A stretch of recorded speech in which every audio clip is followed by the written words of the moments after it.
මම දැකපු ගොඩක් ලොකු වැරද්දක් තමයි අපේ බිස්නස් ඕනර්ස් කියලා ලංකාවේ ෆිසිකල් හાર્ඩ්වෙයාර් එකක් තියෙන, ගොඩ ෂොප් එකක් තියෙන, ෆාමසි එකක් තියෙන මොකක් හරි ෆිසිකල් බිස්නස් එකක් තියෙන කට්ටිය ගොඩක් කරන වැරද්ද තමයි ඒගොල්ලෝ ඔන්ලයින් බිස්නස් එකක් හදාගන්න කියලා ඒගොල්ලෝ දන්නවා රයිට්.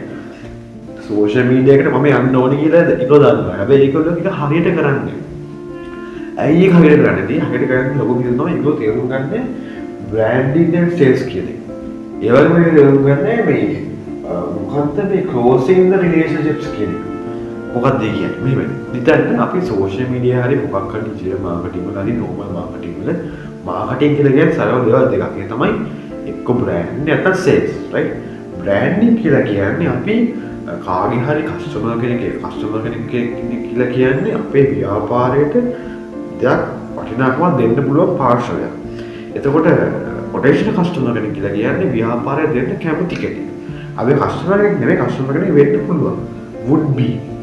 එතකොට කස්ටමර් කෙනෙක් වෙන්න පුළුවන් කෙනෙක් කියලා කියන්නේ පොටෙන්ෂල් කස්ටමර් කෙනෙක්. අපිට සෝෂල් මීඩියා එකේ හොයාගන්න පොටෙන්ෂල් කස්ටමර්ස්. සෝෂල් මීඩියා එකේ අපි හොයාගන්න පොටෙන්ෂල් කස්ටමර්ස් ලා followers or likes කියලා කියන්නේ social media එකේ තියෙන potential customers. හැබැයි ඒක customers නෙමෙයි. ඔයා කොච්චර කරත් ඔයාගේ ව්‍යාපාරේ කොච්චර Facebook එකේ නැත්නම් TikTok එකේ followers එකේ ඒ ව්‍යාපාරය දිනු කරන්න බෑ.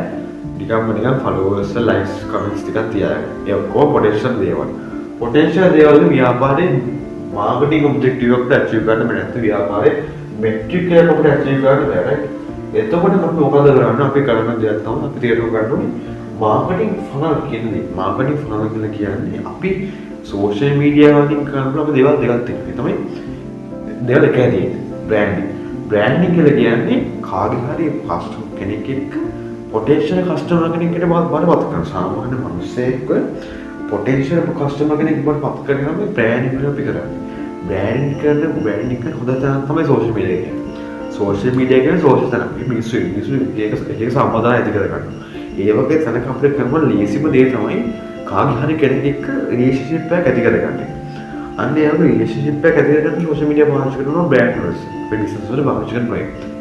හැබැයි අපි තේරුම් ගන්න ඕනේ අපිට ඒකේ ඕඩර්ස් වක්, සේල්ස් වක්, කස්ටමර්ස් වක් ගන්න බෑ ඒ වගේ බ්‍රෑන්ඩින් කරන්න. ඒ කරන්න අපිට සේල්ස් කියන තියෙනවා, රයිට්?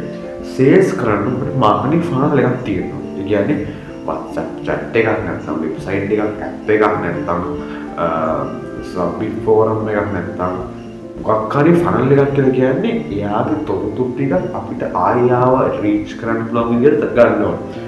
මොකද සෝෂල් මීඩියා එකේ අපේ තරක් නෙමෙයි, රයිට්? ඔයාලා කොච්චර TikTok එකේ ෆලෝවර්ස් ඉතින් ඔයා කොච්චර Facebook එකේ ෆලෝවර්ස් ඉතින් ඒගොල්ලෝ ඔයාලා අයිති නේ. ඒගොල්ලෝ අයිති Facebook එකේ නැත්නම් ඒගොල්ලෝ TikTok එකට. ඒගොල්ලෝ ඔයාලා කිසිම දායක අයිති නේ.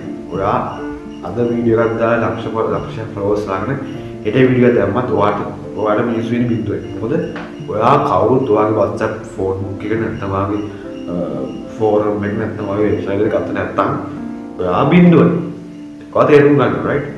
අන්න ඒ නිසා ඒකට ඔයාට මොකද සේල්ස් ෆනල් එකක්. සේල්ස් ෆනල් එකක් හදන්න නම් ඔයාට එක්ස්පීරියන්ස් එක පාෂල් කාචන.